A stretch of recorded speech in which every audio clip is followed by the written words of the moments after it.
नमस्कार मित्रांनो, मी प्राध्यापक कराड परत एकदा आपल्या सर्वांच्या सोबत आहे आणि आपल्या सर्वांचे आपल्या यूट्यूब चॅनलमध्ये मनापासून स्वागत करतो. तर मित्रांनो, काल आमच्या एका मित्राचा फोन आला आणि त्याचा एक बेसिक प्रश्न होता. प्रश्न असा होता की सर, आमचा भाऊ प्रॉपर्टी विकतोय आणि तो प्रॉपर्टी विकतोय पण तो मला विकत नाही, दुसऱ्यालाच विकतोय. थोडासा इलेक्शनचा वाद झाला होता, राजकारणाचा वाद म्हणजे आता सध्याच्याला ग्रामपंचायत निवडणुका चालू आहेत. तुम्हाला माहिती आहे लोक कशा प्रकारच्या राजकारणाचा वाद लोक कुठपर्यंत लक्षात ठेवतात. एखाद्याच्या आजोबाने मागच्या समजा 30-1 वर्षाखाली जर समजा काही केलेलं असेल, गावात समजा काहीतरी राजकारणात दुसऱ्याच्या विरोधात लढला असेल, तर लोक ते त्याच्या नातवाच्या विरोधात सुद्धा करतात. म्हणजे इथपर्यंत लोक राजकारणाचे वाद वगैरे लक्षात ठेवतात. आता हे तर ताजा वाद होता दोघा भावामधला. मग एका भाऊ आता प्रॉपर्टी विकायला निघालेला आहे, दुसरा भाऊ त्याला योग्य किंमत द्यायला तयार आहे, पण या भावाला मात्र प्रॉपर्टी त्या भावाला विकायची नाही. मग आता याचं म्हणणं असं होतं की सर, मी कोर्टातनं काय करू शकतो की प्रॉपर्टी मी सोडून दुसरं कोणाला घेता नाही आली पाहिजे. मग मी त्यांना त्याच्यामध्ये या प्रकारच्या प्रोव्हिजन सांगितल्या. हा जो अधिकार असतो, जर तुमची अँसेस्ट्रल अनडिवायडेड प्रॉपर्टी असेल, म्हणजे ही तुम्ही आधीपासून समजा जॉईंट फॅमिली आहे, अँसेस्ट्रल प्रॉपर्टीचं कधीही पार्टिशन डीड वगैरे समजा असं डिवायडेशन झालेलं नाहीये, जॉईंट फॅमिली प्रॉपर्टीचं समजा रनिंग चालू असेल, तर अशा वेळेस तुम्हाला प्रेफरेन्शियल राईट ओव्हर अँसेस्ट्रल प्रॉपर्टी असतो. ठीक आहे, म्हणजे भावाला जो आहे त्याच्यामध्ये अशा प्रकारचा अधिकार असतो. म्हणजे तो भाऊ जो आहे तो दुसऱ्याला जर प्रॉपर्टी विकत असेल, तर अशा वेळेस तुम्ही तुमचं जे कोर्ट आहे त्या कोर्टात तुम्ही जाऊ शकता. म्हणजे डिस्ट्रिक्ट सिव्हिल कोर्ट जे आपलं असतं समजा, त्याच्यामध्ये तुम्ही जाऊ शकता आणि तिथे तुम्ही एक ऍप्लिकेशन करून ती प्रॉपर्टी तुम्ही विकत घेऊ शकता. आणि जर समजा एखाद्या भावाने विकून जरी टाकली तरी सुद्धा तुम्ही त्याच्यामध्ये कोर्टात जाऊन अशा प्रकारची, म्हणजे तुम्ही ती जी सेल डीड आहे अगोदरची, ती तुम्ही त्याच्यामध्ये म्हणजे कन्सिडरेशनसाठी तुम्ही परत त्याच्यामध्ये कोर्टासमोर तुम्ही ऍप्लिकेशन करू शकता. म्हणजे सेल डीड कन्सिडरेशनसाठी तुम्ही ऍप्लिकेशन कोर्टासमोर करू शकता आणि परत कोर्ट त्याला कन्सिडर करून त्या सेल डीडला कोर्ट कॅन्सल करू शकतं. पण हे सगळं असण्यासाठी काय असलं पाहिजे, तुमची प्रॉपर्टी अँसेस्ट्रल अनडिवायडेड प्रॉपर्टी असली पाहिजे. ठीक आहे, हिंदूंमध्ये जो प्रॉपर्टीचा जो कन्सेप्ट आहे, म्हणजे कोपार्टनरीचा जो कन्सेप्ट आहे, तो पण तुम्हाला थोडक्यात माहिती असला पाहिजे. तुम्हाला इथे स्क्रीनवर जर दाखवायचं म्हटलं, म्हणजे तुम्ही कधी विचार केलाय की हिंदूमध्ये जी प्रॉपर्टी आहे ही 4 जनरेशनला का मिळते. ठीक आहे, आता सगळीकडे महाळ महिना चालू आहे, म्हणजे तुम्ही महाळ वगैरे घालत असता, म्हणजे आपल्या पितरांना जीव घालण्याचं काम आपण करत असतो. ह्याच्या मागचं कारण काय आहे. ठीक आहे, ह्याच्या मागचं कारण असं आहे की समजा एक सन आहे, त्याचे फादर आहेत. ठीक आहे, आता फादरचे समजा परत फादर आहेत, फादर आहेत समजा, आणि त्यांचे फादर आहेत. ठीक आहे, हिंदूंमध्ये असं आहे की ज्यावेळेस हा व्यक्ती मरतो, आपल्याकडे नरक आणि स्वर्गाचा कन्सेप्ट आहे. ठीक आहे, स्वर्ग आणि नरक. ठीक आहे, स्वर्गात एंट्री कधी भेटते, जर पुण्य जास्त असेल तर. आता याचा जर समजा पुण्याचा कोटा भरतच नाही, ठीक आहे, याने याच्या आयुष्यात पुण्यच केलं नाही, मग अशा वेळेस हा काय करतो, पिंडदान करतो. ठीक आहे, याचं म्हणणं काय असतं की माझं सुद्धा पुण्य काय करू दे, याला लागू दे, पण याला स्वर्गात एंट्री मिळू दे. हा सुद्धा काय म्हणतो, माझं सुद्धा पुण्य याला लागू दे, वरच्याला लागू दे. ठीक आहे, म्हणजे हा सगळ्यांचीच काळजी घेत असतो. माझं सुद्धा पुण्य याला लागू दे, पण याला स्वर्गात एंट्री भेटू दे. हा सुद्धा पिंडदान करतो. म्हणजे आपण पितृ जीव घालतो आणि पिंडदान वगैरे जे म्हणजे मृत्यूच्या वेळी जे पिंडदान केलं जातं, तर हे खालचे जे 3 जनरेशन आहेत, हे 3 जनरेशन काय करत असतात, पिंडदान करत असताना म्हणजे आपण काय म्हणतो की माझं पुण्य वरच्या 3 लोकांना लागू दे, पण यांची एंट्री स्वर्गामध्ये होऊ दे. मग हे 3 वरचे काय म्हणतात, आता खालच्या व्यक्तीचं आम्हाला पुण्य मिळते, त्याच्यामुळे माझी प्रॉपर्टी याला मिळू दे, माझी प्रॉपर्टी याला मिळू दे, याला मिळू दे. म्हणजे जे 4 खालच्या जे जनरेशन्स आहेत, ठीक आहे, याचा सण अजून एक सण तुम्ही घेऊ शकता. ज्या 4 जनरेशन आहेत, या 4 जनरेशनचा त्या प्रॉपर्टीवर बाय बर्थ अधिकार असतो. म्हणजे जन्म झाल्या यांचा अधिकार असतो. हा जो अधिकार आहे, बाकी ठिकाणी कसं असतं, समजा एखाद्या व्यक्तीने वसियतनामा लिहिला, ठीक आहे, समजा विल लिहिली आपली.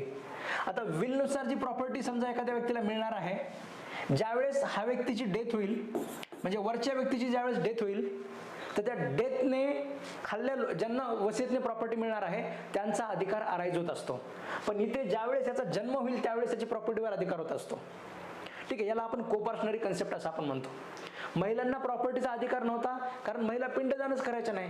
जर महिलांचं म्हणजे पिंडदानाचा अधिकार त्यांना नव्हता, जर तुम्ही पिंडदान करत नाही तर वरच्यांची प्रॉपर्टी मिळवण्याचा तुम्हाला अधिकार नव्हता. म्हणजे अशा प्रकारचा आपल्याकडे कोपार्शनरीचा कन्सेप्ट होता. आता ही जी अँसेस्ट्रल प्रॉपर्टी आहे, म्हणजे अँसेस्ट्रल तुम्हाला जर प्रेफरन्शियल राईट समजून घ्यायचं असेल तर अँसेस्ट्रल प्रॉपर्टी म्हणजे काय आपल्याला समजून घ्यावं लागेल. आता तुम्ही जर याच्यामध्ये बघितलं, सॉरी, ठीक आहे, व्हॉट इज अँसेस्ट्रल प्रॉपर्टी, म्हणजे 4 जनरेशन पासून ती प्रॉपर्टी इनहेरिट झाली पाहिजे. जॉईंट फॅमिली प्रॉपर्टी पाहिजे 4 जनरेशन पासून. ठीक आहे, समजा असं जर झालं, समजा एक फादर आहेत, या फादरची प्रॉपर्टी सन 1 ला मिळाली आणि सन 2 ला जर मिळाली, म्हणजे प्रॉपर्टी डिवाइड झाली, तर अशा वेळेस that is not a ancestral undivided property. ही जी प्रॉपर्टी असते याला आपण अँसेस्ट्रल अनडिवाइडेड प्रॉपर्टी आपण म्हणू शकत नाही. ठीक आहे, अगोदर कसं असायचं, समजा एक फादर असायचा, त्याला 2 सन आहेत. ठीक आहे, सन 1 सन 2, ह्यांचे समजा मुलं बाळ आहेत. ही ठीक आहे, त्याच्यानंतर अजून सन आहेत, समजा सन आहे, ह्याचा सन 1 आहे, ह्याचा सन 2 आहे, ह्याचा सन 1 सन 2 आहे, म्हणजे मोठी फॅमिली आहे. ठीक आहे, यांनी कधीही त्याच्यामध्ये प्रॉपर्टीचं डिवायडेशन केलं नाही. ठीक आहे, सगळ्यांची 150 एकर जमीन आहे. ठीक आहे, 150 एकर जमीन अजून एकत्र आहे. अशा प्रकारचा जिथे कन्सेप्ट असतो तिथेच तुम्हाला हा प्रेफरन्शियल राईट असतो. ठीक आहे, म्हणजे सेक्शन आपल्याला हिंदू म्हणजे सक्सेशन ऍक्ट मध्ये सेक्शन 22 जो आहे हा केव्हा लागू होतो, ज्यावेळेस अँसेस्ट्रल अनडिवाइडेड प्रॉपर्टी असते. ठीक आहे, ज्यावेळेस चेन ब्रेक होते, ठीक आहे, ज्यावेळेस चेन ब्रेक होते, म्हणजे फादरची प्रॉपर्टी सन 1 ला आणि सन 2 ला ज्यावेळेस पार्टिशन डीड मध्ये मिळत असते, त्यावेळेस ही अँसेस्ट्रल प्रॉपर्टी राहत नाही. हा कन्सेप्ट आपल्यापैकी बऱ्यापैकी लोकांच्या मनामध्ये म्हणजे गैरसमज आहेत की तरी सुद्धा ही अँसेस्ट्रल प्रॉपर्टी असते. याने काही स्वतः विकत घेतली नाही, याने काही स्वतः विकत घेतली नाही, याला मिळाली कुणाकडनं, वडिलाकडनं, मग ही अँसेस्ट्रल प्रॉपर्टी आहे असं आपल्याला वाटत असतं. पण तसं नाही आहे. ठीक आहे, ज्यावेळेस प्रॉपर्टी फादरकडनं जरी समजा सन 1 ला सन 2 ला मिळाली असेल, पार्टिशन डीड झाली, ठीक आहे, पार्टिशन डीड झालेली असेल, तर जी प्रॉपर्टी यांना मिळालेली आहे that is self acquired property. आपल्या डोक्यामध्ये असतं की सेल्फ अक्वायर्ड प्रॉपर्टी म्हणजे काय, सेल्फ अक्वायर्ड प्रॉपर्टी म्हणजे याने सेल डीड करून घेतलेली, असं नाही आहे. ठीक आहे, सेल डीड करून घेतलेली प्रॉपर्टी सुद्धा सेल्फ अक्वायर्ड प्रॉपर्टी राहते. त्याच्यानंतर जर समजा मॅटर्नल कडून जर मिळाली, समजा आईच्या वडिलांकडनं प्रॉपर्टी मिळाली, ठीक आहे, तरी सुद्धा ती सेल्फ अक्वायर्ड प्रॉपर्टी असते. जर समजा गिफ्ट मध्ये प्रॉपर्टी मिळाली, आता गिफ्ट दिले एखाद्याने, ती सुद्धा सेल्फ अक्वायर्ड प्रॉपर्टी असते. गिफ्ट सुद्धा सेल्फ अक्वायर्ड प्रॉपर्टी आहे. मॅटर्नल अँकल कडनं वगैरे मिळालेली प्रॉपर्टी सुद्धा सेल्फ अक्वायर्ड प्रॉपर्टी आहे. अँसेस्ट्रल अनडिवाइडेड प्रॉपर्टी फक्त केव्हा असते, जर ही प्रॉपर्टी फादर फादर फादर सगळ्यांची अशी कॉमन प्रॉपर्टी जर असेल, ती अजून डिवाइड झालेली नसेल, that is only ancestral property. आता ह्या दोघांना मिळालेली आहे. ठीक आहे, म्हणजे आपल्या मित्राची जी केस होती त्याच्यामध्ये असं होतं की सन, ठीक आहे, सन 1 आणि सन 2 जे आहेत, म्हणजे आता यांच्यात जरी समजा असं डिवायडेशन समजा प्रॉपर्टीचं हे झालेलं असेल, तरी आता या दोघांना शेवटी फादरचे एकाच फादरचे आहेत. ठीक आहे, त्याच्यामुळे हे लोक क्लेम करू शकतात.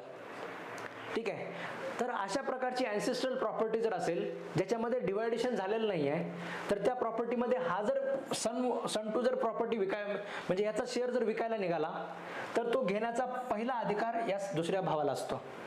म्हणजे एक भाऊ जर प्रॉपर्टी विकायला निघाला तर ते घेण्याचा पहिला प्रेफरन्शियल अधिकार जो आहे सेक्शन 22 नुसार सक्सेशन ऍक्टच्या, इथे आपल्याकडे सेक्शन पण आहे. ठीक आहे, सेक्शन 22 नुसार तो जो अधिकार आहे तो दुसऱ्या भावाला असतो. म्हणजे तुम्ही याच्या लीगल प्रोव्हिजन जर बघितल्या,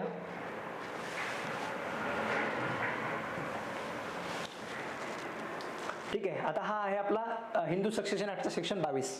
ठीक आहे, याच्यामध्ये तुम्हाला सांगितलेलं आहे, म्हणजे हा जो पहिला क्लॉज आहे, ह्या पहिल्या क्लॉज मध्ये तुम्हाला सांगितलंय की जर अशा प्रकारची अनडिवाइडेड फॅमिली असेल, म्हणजे अनडिवाइडेड प्रॉपर्टी असेल, हिंदू म्हणजे अँसेस्ट्रल अनडिवाइडेड प्रॉपर्टी असेल, तर या प्रॉपर्टीमध्ये म्हणजे जे हेअर्स आहेत, ठीक आहे, त्यांना अशा प्रकारचा म्हणजे प्रेफरन्शियल अधिकार असतो.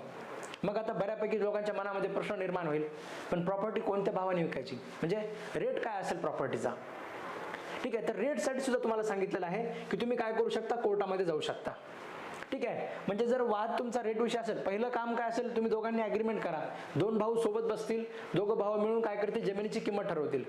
जर दोघांना जर किंमत ठरली नाही तर अशा वेळेस तुम्ही काय करा, तुम्ही कोर्टामध्ये जा, डिस्ट्रिक्ट कोर्ट सिव्हिल कोर्टामध्ये जा, तिचं एक ऍप्लिकेशन करा. ऍप्लिकेशन केल्यानंतर तुम्हाला त्या जमिनीची किंमत ठरवून दिली जाईल. आणि जर जमिनीची किंमत ठरवली तर मग त्या पद्धतीने तुम्हाला ती प्रॉपर्टी विकत घेता येईल. बऱ्याच ठिकाणी असं असतं की 3 भाऊ आहेत, एका भावाला प्रॉपर्टी विकायची आहे, दुसऱ्या दोघांना घेण्याचा अधिकार आहे. मग अशा वेळेस जर 2 भाऊ असतील तर दोघांपैकी जो सगळ्यात जास्त पैसे देईल त्याला ती प्रॉपर्टी घेण्याचा अधिकार असतो. ठीक आहे, याला आपण म्हणतो preferential right over the property. ठीक आहे, तुम्हाला हा अधिकार सेक्शन 22 ऑफ सक्सेशन ऍक्ट नुसार असतो.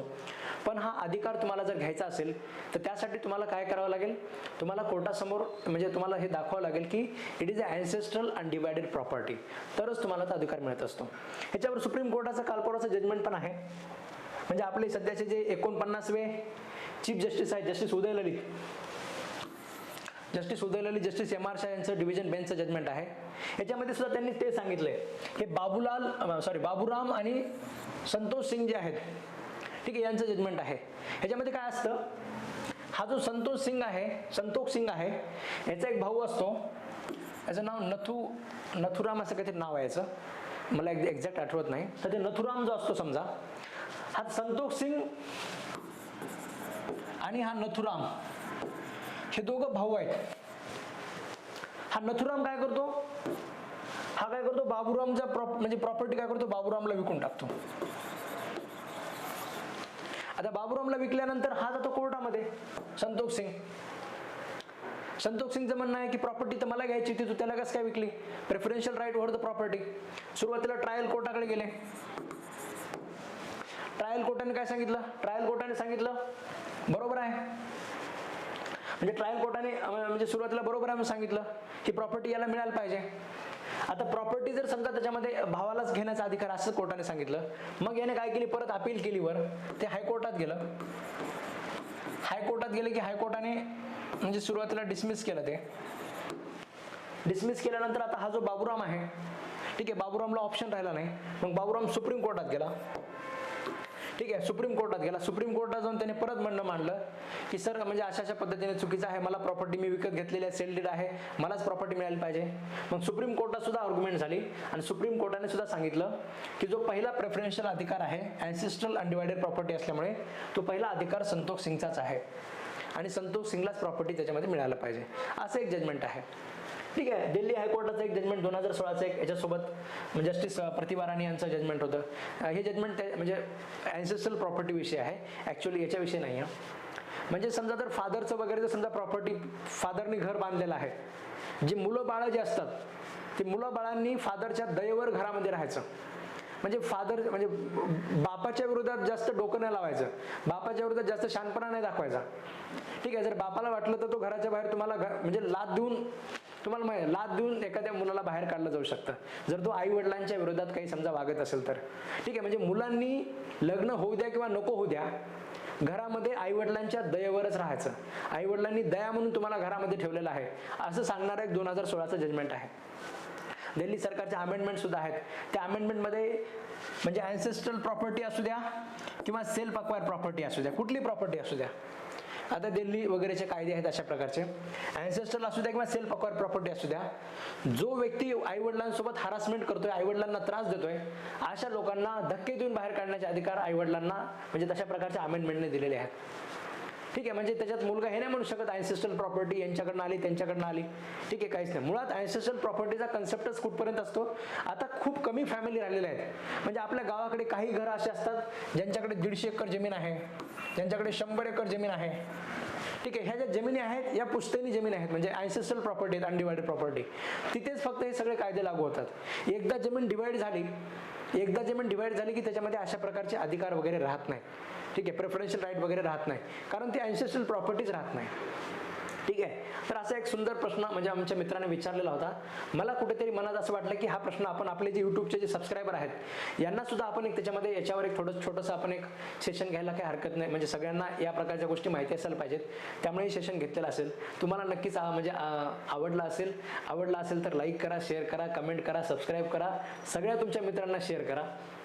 ठीक आहे, धन्यवाद मित्रांनो. आणि जर तुम्ही हे सबस्क्राईब केलेलं असेल चॅनल तर सबस्क्राईब करून घ्या.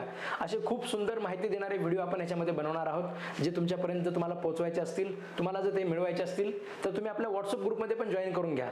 म्हणजे या व्हिडिओच्या खाली डिस्क्रिप्शनमध्ये तुम्हाला व्हॉट्सअप ग्रुपची लिंक मिळेल. त्या लिंकमध्ये तुम्ही जॉईन करून घेऊ शकता, जेणेकरून तुम्हाला असे इन्फॉर्मेशनल व्हिडिओ त्याच्यामध्ये मिळत राहतील. धन्यवाद मित्रांनो.